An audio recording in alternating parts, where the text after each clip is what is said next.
talking about going back to my original question. So, Yeah. yeah. So did we cause this? Yes, we caused this. We caused this because we're all collectively, we're all one. We're one of one, and we're also one of our own. And in that, we're constantly connecting. We're this web of consciousness, and we're all interconnected and interrelated. And so all it takes is one person to start thinking something, and next thing you know, it starts. I mean, actually, that thought's coming from higher consciousness, and it's coming from a collective consciousness. None of our thoughts are original thoughts. We're constantly recycling thoughts, and depending on what channel you're on, or what frequency or vibration you're on, is the thought that you're going to be riding the wave on.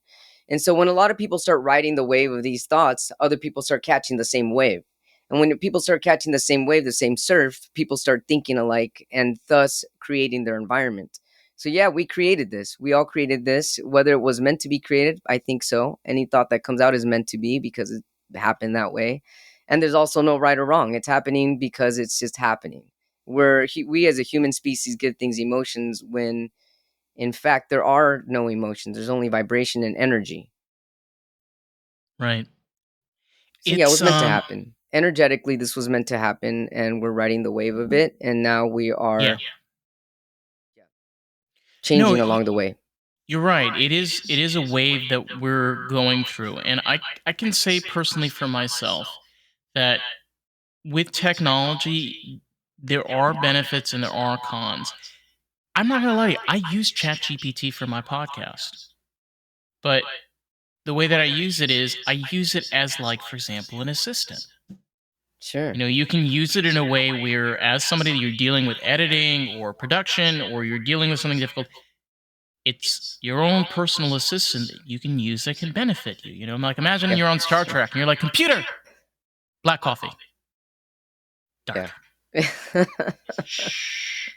Yeah, well, I mean, Yeah, it's exactly. happening.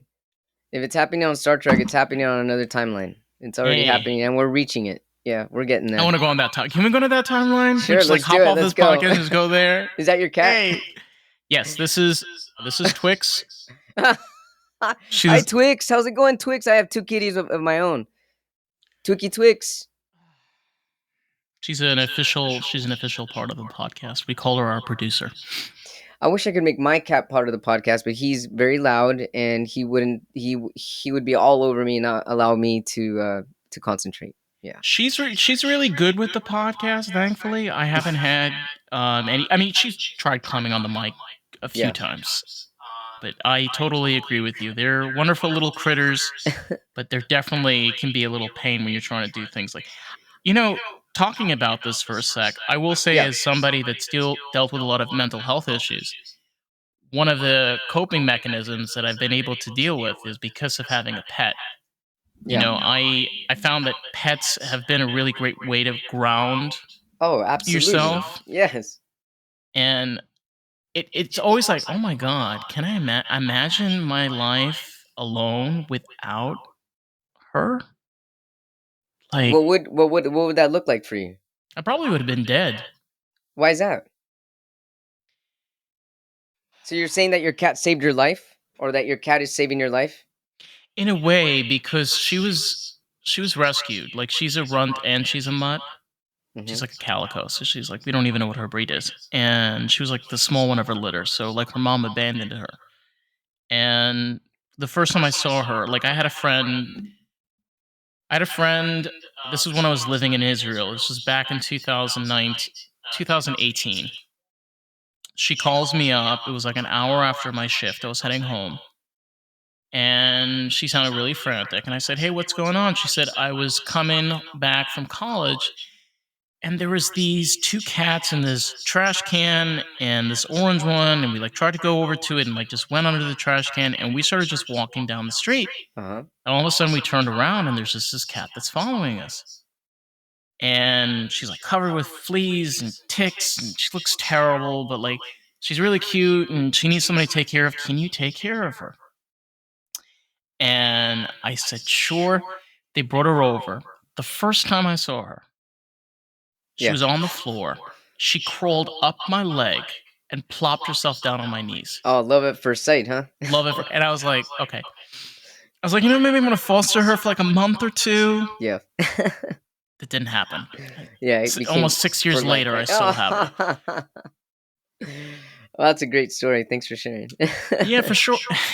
My pleasure. But in a way, she has grounded me is because just like she's given me that compassion Yeah, and said, even though I was abandoned and I was left aside, like, I know that you can take care of me and be responsible for me, sure.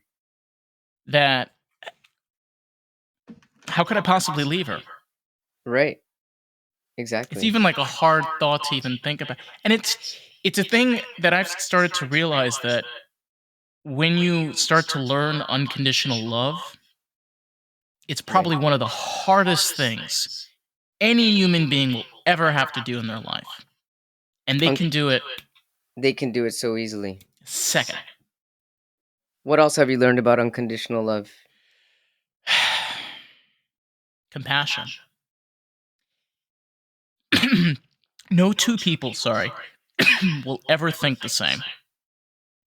When you're compassionate towards another person and try to understand what they're saying to you instead of like viewing it through a very specific, close view, and targeting only those words you want to hear. No, you got to hear the whole sentence. Mm-hmm. And then how do you become compassionate? It's a hard one. I think the honest thing to be compassionate is you have to surround yourself by like minded people and be open to criticism, be open to honesty, and feel safe. Mm-hmm. And that way you can generally express real compassion towards other people. So can you express compassion to people that are not like-minded? It's hard Why is that? because me personally, I don't know how they're feeling behind those doors. I don't necessarily believe what they're telling me sometimes. I don't know what I should trust or believe. So it's very difficult to process. I can see that it's difficult to process for a lot of people. However, the true meaning and feeling of compassion is unconditional love, as you stated, whether they feel a certain way about you or not, whether they like you or not. True compassion is love for humanity as a whole as they are in front of you. Because underneath their meat suit, the meat suit that we wear, we're all one divine unifying energy, and there's no judgment in that. If anybody's judging you, that's because they have fears, you have fears, you're reflecting on each other's fears. But underneath all those fears is all love. Underneath anybody's fear is love. And that's true compassion. To love the bum down the street, to love your cat the way that you did, fleas and all, no matter what. Compassion exists when you let go of fear and pain for everybody For and sure. anything. Yeah, 100%. And one thing that I definitely have had to learn is, you know, I'm honestly, I'm a stoner all the time. I'm stoned at That's work. okay. But I'm the type of stoner that I use weed as a way to balance out my anxiety, depression, and PTSD Mhm. in a really healthy and fun way where not only do I see the world more in a flow state where I try to stay at one prerogative, one thing at a time. And if something is too heavy and deep, I try to think to myself, okay, can I realistically deal with this right now? Can I take care of it right now? No. Okay. So why am I stressing myself out right now Sure. when I can focus about this a little later when I have the funds, availability, and responsibility to take care of it? Again, it's just for me. What I've learned is changing your perspective and your ideology bit by bit. Definitely. What? And What are you thinking? You're thinking something. oh yeah, absolutely. I mean, marijuana definitely gives you some tranquility. So when something gets a little too much, like, do I have to do this now? Then you're able to smoke marijuana and it's able to calm you down, relax you. Are you able to do it then? Are you able to do it when you smoke marijuana? Actually, my boss, sorry, my It's boss, okay. he always says this. He's like, whenever I'm very stressful in the kitchen, he's like, Dave, he's like, go outside, go smoke, come back. It And that literally helps had you. me leave. He's like, go do a smoke break, come back a little later. It's great. Do you ever feel you'll ever not smoke? When I don't,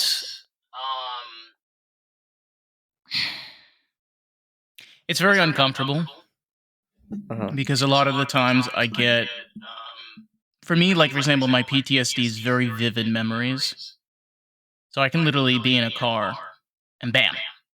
And the Mhm. problem is I lose sometimes focus, Mhm. which happens sometimes. Sure. It's not very safe. And my anxiety goes up really high. I can't do shit. When the PTSD hits, you can't do anything. You're No, frozen. I'm like a delirious potato. What happens after that? What do you mean? What happens after you're delirious and you're like a potato and you're frozen? It's kind of hard to explain, but almost where I just kind of go through the day very slowly. Hmm. And is that the point when you smoke marijuana and it helps you with the PTSD, or do you kind of just go home and wait for it to dwindle? How do you get out of that state? So it's interesting for me because with cannabis, it definitely gives you that sense of paranoia. And what it does is it kind of turns the PTSD into like Krusty the Clown, but like this big. And it's so funny. I will just sometimes laugh out loud Uh-huh. because all of a sudden, like, I just think of Cat Williams, or like Snoop Dogg, or I will like have a moment. I'm like, oh my God, why? Sure. I was fucking 14 years old. Jeez Louise. I would have beat up that fucking cocksucker myself. Oh my goodness. Yeah. Again, like, life is way too, honestly, life is way too short. And at the end of the day, we're just one speck, a part of the universe's plan. Sure. Absolutely. So, how much are you going to put on your shoulders until Yeah. it's enough? Look, money's always a problem. Responsibilities are always a problem. There's always going to be problems in life, big and small. But problems are only problems if you title them problems and you believe them to be problems. Set of Because solutions. then exactly, if you're saying it's a problem, if you're saying right now that money will always be a problem and that chores and activities and all these other things will always be problems, they will always be problems. But if you start to look at them in the eyes of solutions, in the eyes of a different perspective, in the eyes of love, bring love into it, bring love into the problem, bring love into chores. When you bring love into it, you start doing things more lovingly, and when you do things more lovingly, it's no longer a problem. When you saw your cat and there were fleas all over your cat and it was a cat in the street, didn't know what was going on with it, the fleas may have been a problem, but guess what? You invited love. And once you invited love, you saw the compatibility and the lifelong partnership that you're having with this cat. The beginning problem of it having fleas and being a street cat was no longer a problem because you introduced love into it. Yeah, and one thing I've also learned, there's this common theme with cats where they're viewed as the devil's children. And as a cat owner, one thing that I have learned, look, I've had an evil cat. I swear to you, this cat, I had a cat before her, was the daughter of the devil. Like, Okay. the devil created this baby and put it in a cat, and that's what it gave birth. She was evil. Like, to the point she used to have demonic meows at like 3 a.m. Oh my goodness. It was horrifying. Anyway, point is, what I learned was, like, especially with Twix, Sure. she, even though she's a cat, you realize the way that you interact with them, even with dogs, they mimic you. Sure. She mimics the way I walk. She mimics the way I talk. That's why she meows certain ways to me, because she knows that she'll get reactions. Isn't it interesting on how animals, even like, for example, horses are another great example of this, they learn a way of interacting with humans and they Yeah. adapt and evolve to Right. learn and interact with humans. So I came across this thought and I said to myself, isn't that interesting on how, as humans, we can communicate without speech? Mm-hmm. We can. And as animals mimic who you are, so do humans. They reflect who you are. And so going back to the problem type mentality of things are a problem, things will continue to reflect back to you as problems. But if you see things as solutions and with love, the way that you see your cat and the way your cat is reflecting to you, everything else will start reflecting that back to you. For sure. But wait, I have to say, I love you for this because there's not that many times when I'm doing or having conversations with people that I get to have like this amount of time to talk about Twix. You know, and like she's pretty much in every single episode. Like out of almost like over 200 episodes, you're like, wait a minute, there's a tail there, there's a paw, there's an ear. Sure. Yeah, Can't edit all of absolutely. those out. I mean, All there's a those. reason why Twix is around you, definitely. So, how's your experience as a cat owner been? Like, with your two little babies. That's a good question. So, my first cat, these are my first cats. I have Felix, he's a tuxedo cat, and I have Gatina. She is a calico, just like your cat. Oh my And I god, know, how funny, huh? they're And they're fun complete balls. opposite personalities. Felix is very affectionate, very loving, very needy. And Gatina is very leave me alone. I've got my own independent personality. Who are you? I'm good. It's like, bye, Felicia. Yeah, pretty much. Pretty much. But Felix, because I was born with a lot of health issues, I had a lot of health issues in the beginning of my life. Actually, up until just like 4 years ago, Felix also had a lot of health issues when I adopted him, and that's actually what got me to adopt him because he had some. We had some stuff in common, and so it's been challenging. That cat has been very expensive, thousands and thousands of dollars, but I don't regret any of it. I feel that he brings me a lot of peace, joy, gratitude. Sometimes he pisses me off. He doesn't shit in the box. He shits on the floor everywhere, all the time, every day, twice a day. And I've had him for 11 years, and he's been doing it for 11 years. So it's frustrating, but at the same time, I'm used to it, and that's just what he does. That's his glitch, I guess. I love it. I love it.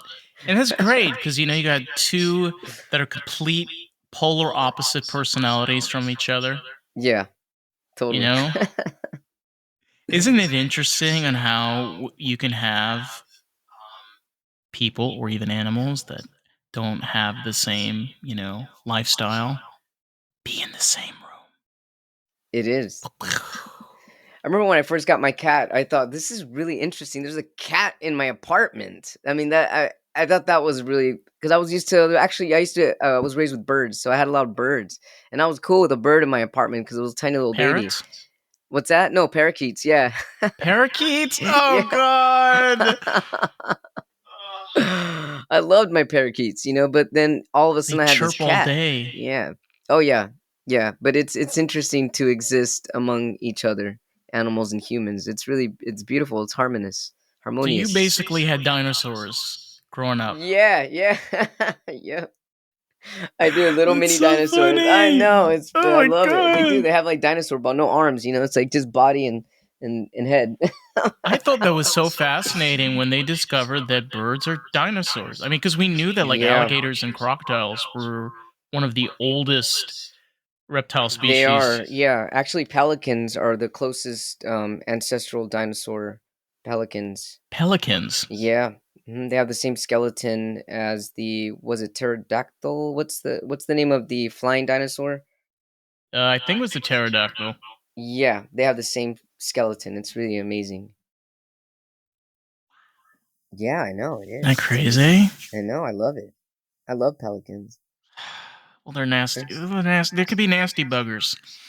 You got to be careful with I don't tele. get that close to them. No, you don't want to get too close to them. I mean, you could definitely know why they're dinosaurs. Just like Yeah. they come at you, you know. They're like, "Ah." Oh my our goodness. our thing out here is we have Egyptian ducks. I don't even know what an Egyptian duck looks like. Okay, so you can Google this. I think they're called Egyptian ducks. They have like black spot around their eyes, and they live as pairs. So this is interesting.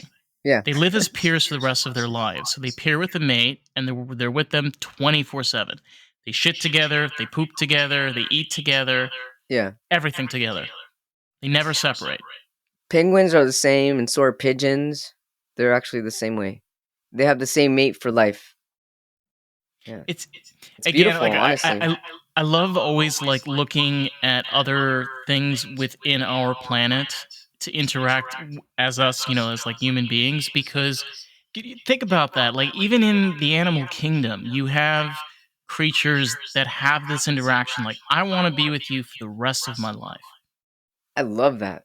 I absolutely love that. Isn't that amazing? It is amazing. Yeah. Yeah, it totally is. But it's like we as humans, we're like, all right, honey, I want a fucking divorce. That's it. I know, Done. right? We're finished. Finito. Yeah, All right, right. send over the $15,000. Let's go. Go back to penguin mentality and pigeon mentality for Oh sure. my god. It. I mean, that is an interesting thing though, because when you're like, for me, I've had kind of a limited interaction, like for example, with relationships. But I feel that now, because you have all of this online dating and you have all of the social media, and Yeah, it's a little harder to meet people in out. person. Yeah, because like we're gonna meet somebody. Like I'm gonna go to the gay disco.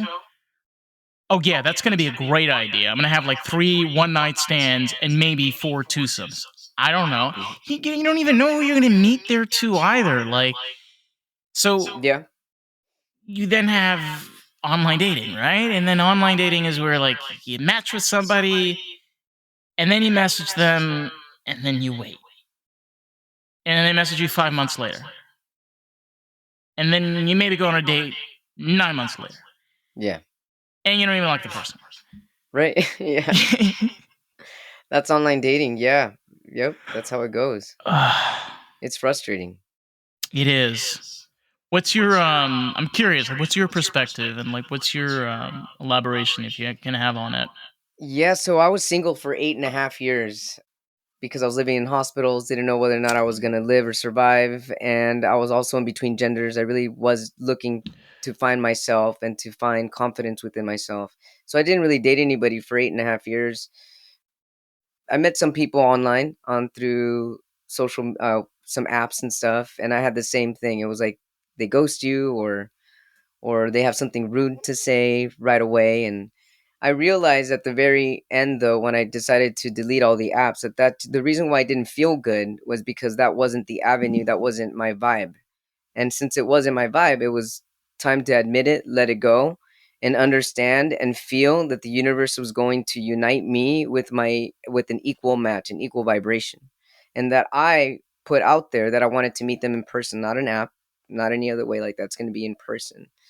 And so yeah, that's how I changed that perspective. And when I changed the perspective and understood that somebody was going to see me for my inner light and the love that I have to share and give, that's really when I came across finding people. And yeah, I'm in a really, really loving, beautiful relationship now. But it took some while. It takes a lot of It does. inner love, self love, knowing that you're worthy, knowing that you're worth it, believing it, feeling it, putting it out there, writing it down, meditating on it, and being that person. Not just saying you're worthy, but be worthy. What does Mhm. worthy mean to you? How can you be worthy of yourself? And Yeah. when I started doing all these things for myself, that's when I finally was able to let down my walls and open up the channels and the windows, and the opportunities came forth to me. Yeah, you know something that's a really beautiful point, and it brings up a great thing about interactions and connections with those relationships. One of my best friends, which actually is the host of American Groove, which is a segment for Lost in the Groove, name's Carissa. we met sheer coincidence. And I was at a time in my life where I just moved to LA. I came out of a career working in the food industry into customer service. And when I first met her, I knew immediately, like, there was just something about her. And we became very, very close friends, to the point now that even though, like, she lives in Iowa and I'm here in Florida, we talk all the time. She wants to come out here in like a month or so, and we do a podcast together. We constantly am trying to get that vibration, that Yes. connection together, because we love and care about each other very, very, very much. And you're right. You get those experiences in your life when you put that out to the world. I Definitely. put out to the world that, like, this is a new part of me, like, I'm doing something different. And she showed up to it.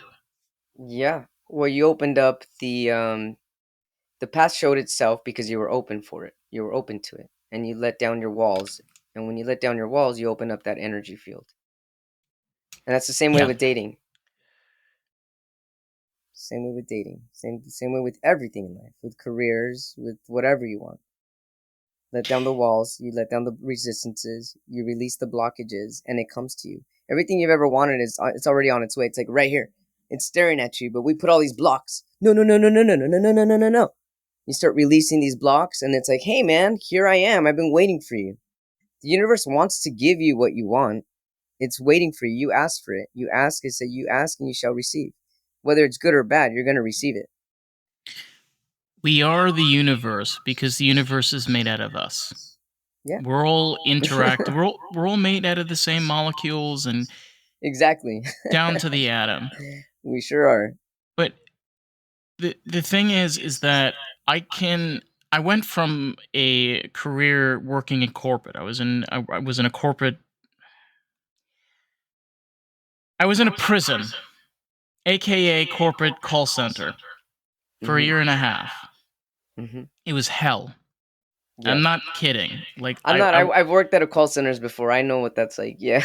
it was bad. Yeah. And Cubicle, no windows. I mean, it's the same routine over and over. Yeah. kill me. It is bad. Yeah. Yeah, so I I got a part-time job in October of last year in a brewery out here in Fort Lauderdale, Mm-hmm. and they basically fired me in November, and then I became full-time at the brewery in the kitchen, and now I'm the head chef and I manage the kitchen. That's awesome.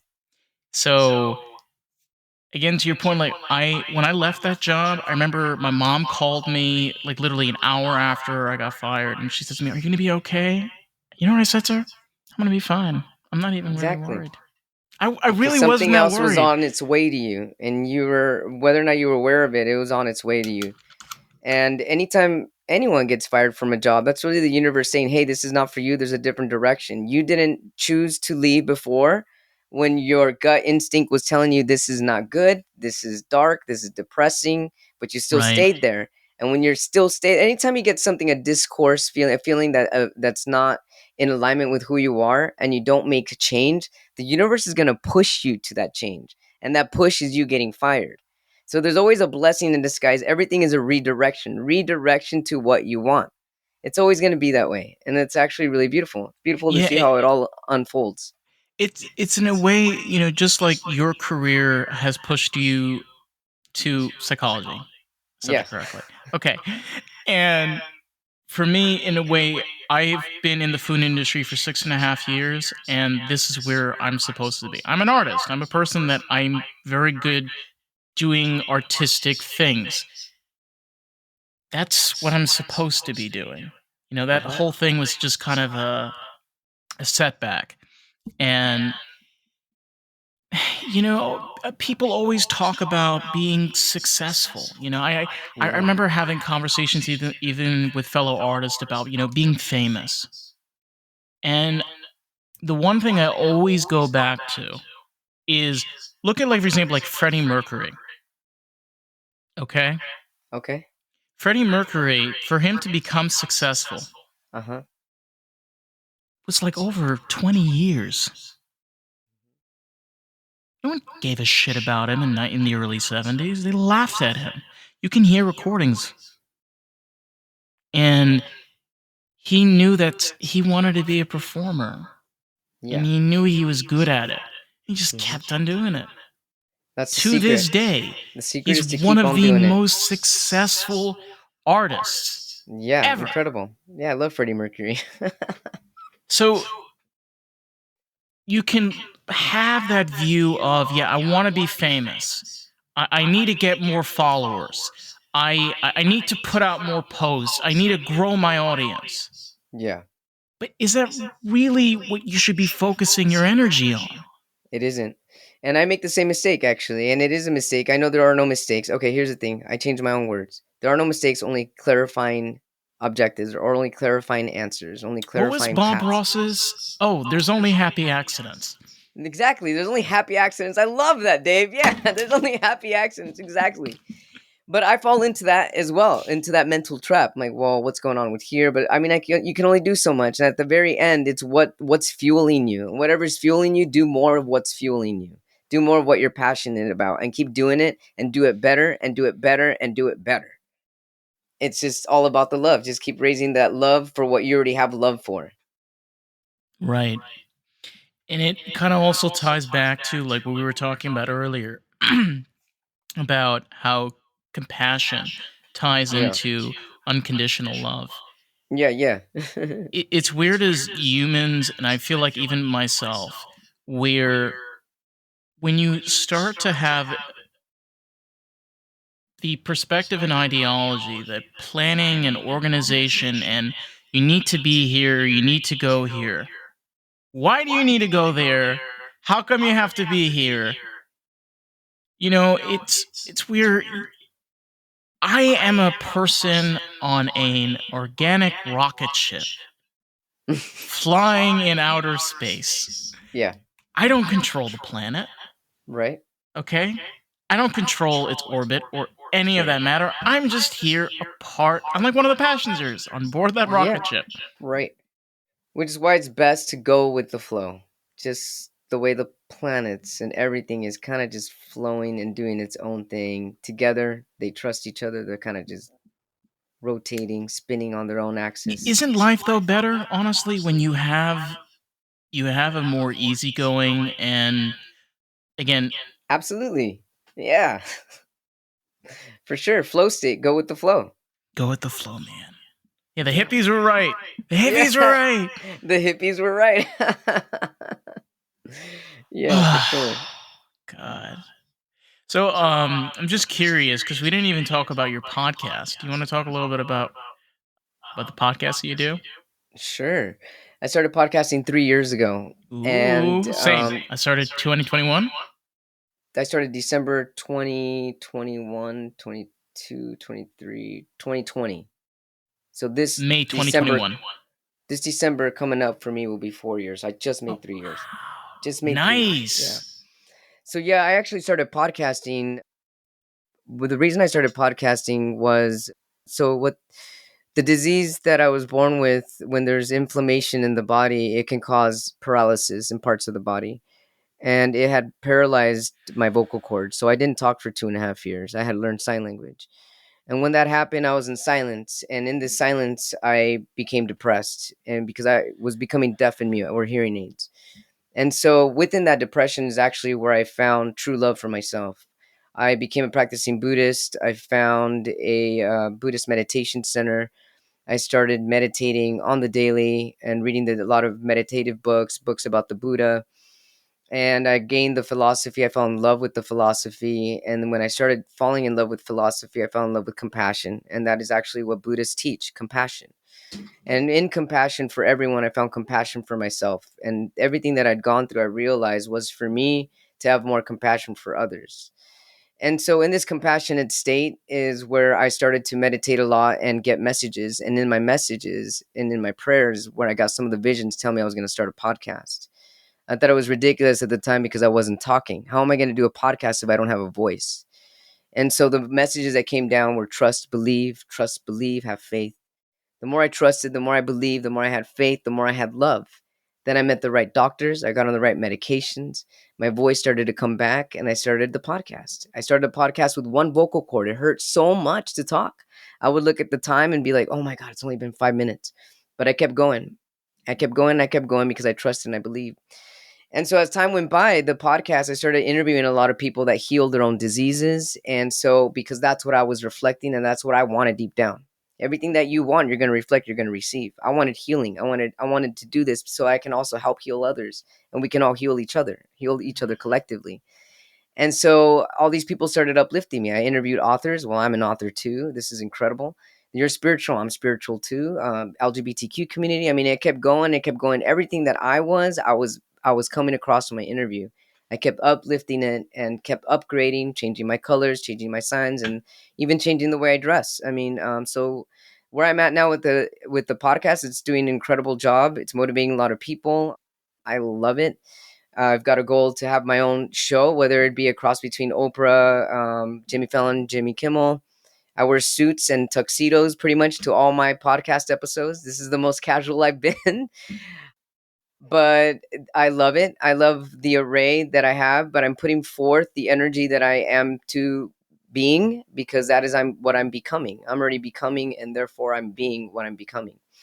And that's where I'm at with the podcast. I love motivating people. I love inspiring people. And I'm so pumped up every time I do a podcast. When I click off, I'm so happy. I'm so happy with every connection I have. And everybody has helped me heal. And I'm certain that there's something about my energy has helped them as well.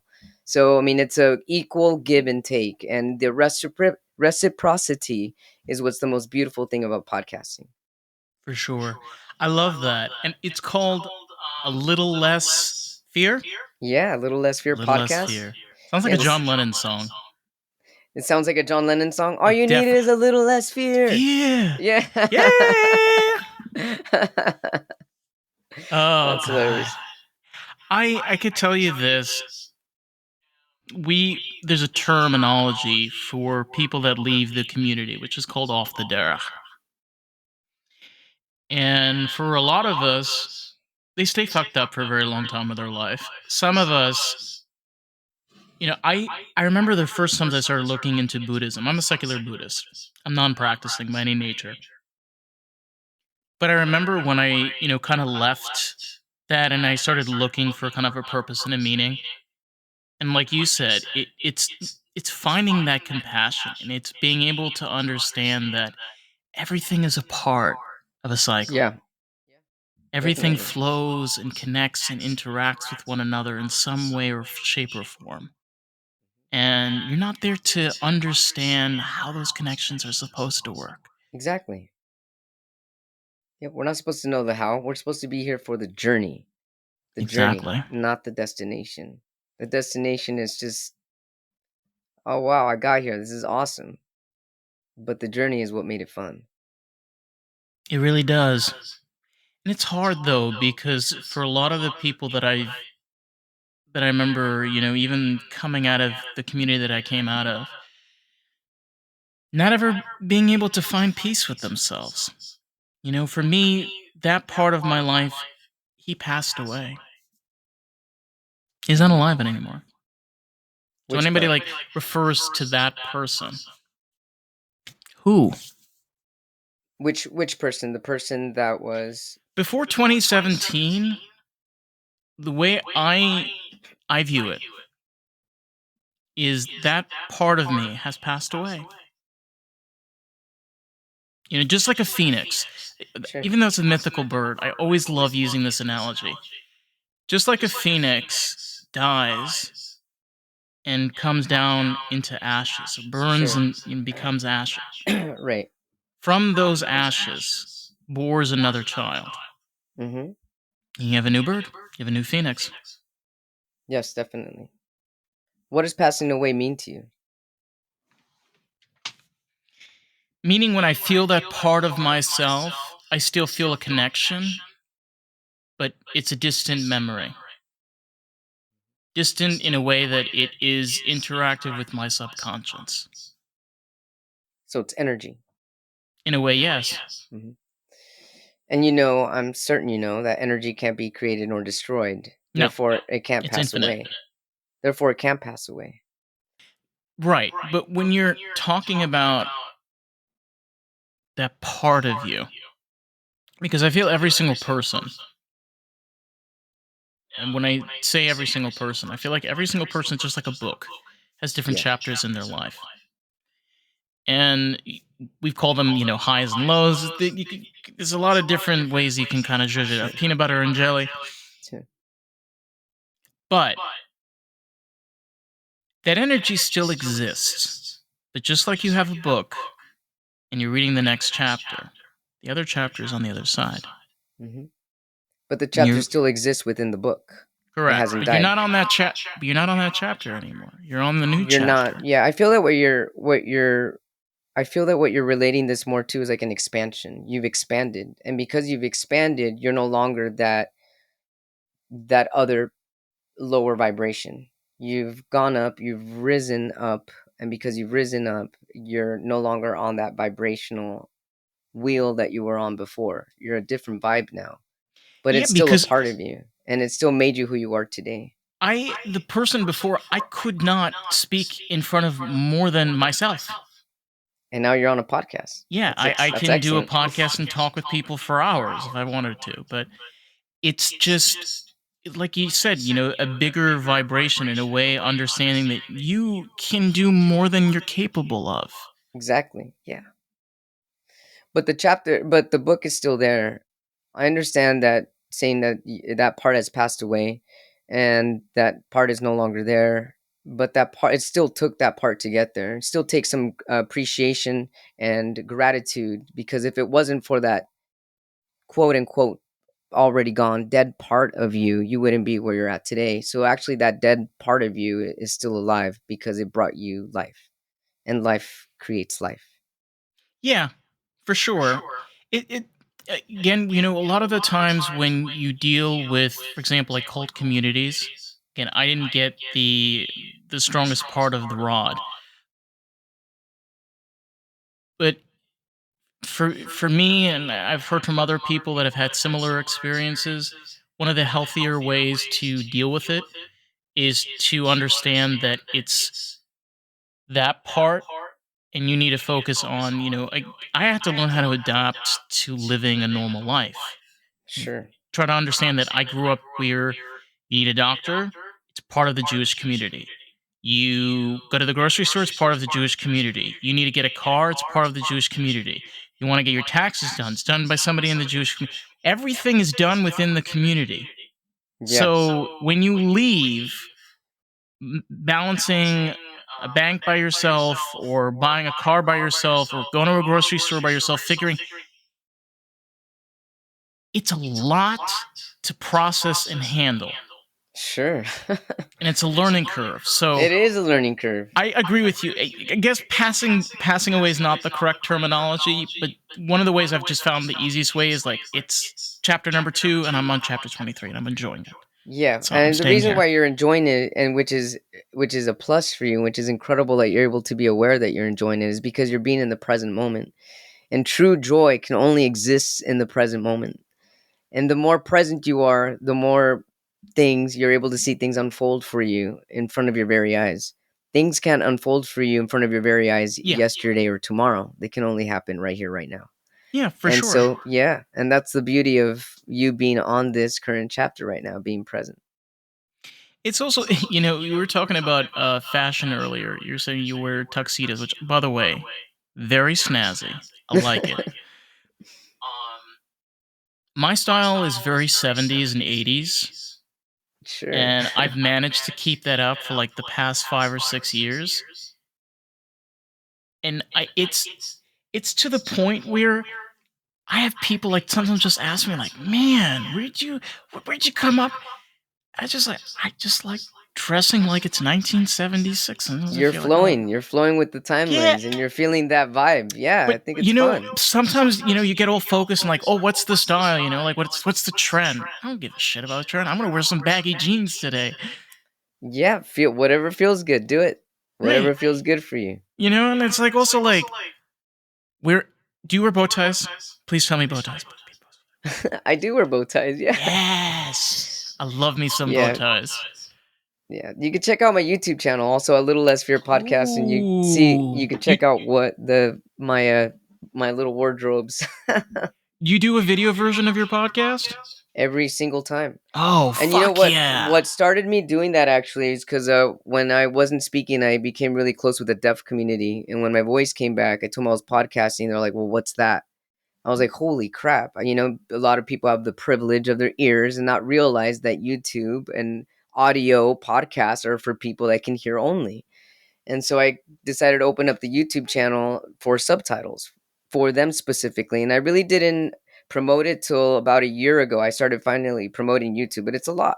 It's a lot to be promoting on all social media and having videos. And yeah, it's a lot of energy, but I love it. That's why I keep going. That's why I keep doing it. Yeah, that's awesome. I also do YouTube versions of our videos. It's honestly the best way. It really, really is because it Yeah. really gives you that ability not only to grasp other types of audiences, but also Sure. gives you that ability like to show your face. You're like, hello, Absolutely. hello Yeah. world. Yeah, exactly. And you're right. I mean, I think like limiting yourself just to audio, especially now, is just like, nah, come on, you need a little video in there. And you're right, like captions, they do them automatically. It's Yeah, crazy. it is crazy, and they've I gotten don't even better do with anything. time. Yeah, it's like I remember just like picking a few settings, like, would you like this? Da da da. I was like, okay, done. Yeah, yeah, And voila, it I makes love it for you. captions. Definitely. Question I wanted to ask you is where can people find your socials, your podcast?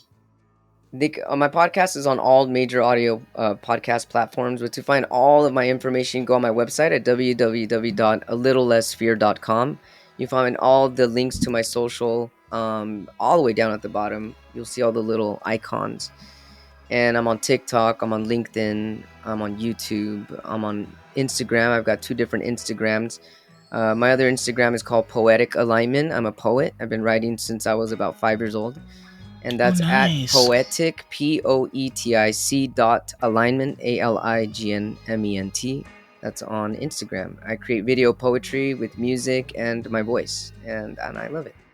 That's really cool. Thank you. So you have a knack for writing then, if you do poetry. I sure do. I write out all the time, thousands of pages in my Oh life. my Yes. god. Does your house look like a library, with like all those notebooks and pads everywhere? It's more like my garage full of bins of old Yeah. little books that I've written. Yeah, all I kinds. Yeah, love that. definitely. That's awesome. Thank you. Well, listen, Lino, it has been an absolute privilege. And I have to say this is kind of cool actually cuz like we feel like we got like to a lot of like little pieces, and like things like ooh. You were asking me like about compassion, unconditional love. It's just like a great way to just get in depth. Absolutely. I've enjoyed this. Thank you so much for this interaction. I My appreciate the pleasure. opportunity and your energy. Hey, I try. And if anybody wants to check out the podcast, you can find us on Facebook, TikTok, Instagram, and YouTube at Lost in Pod. So with that, catch you on the next one. All right, guys. Bye. Bye.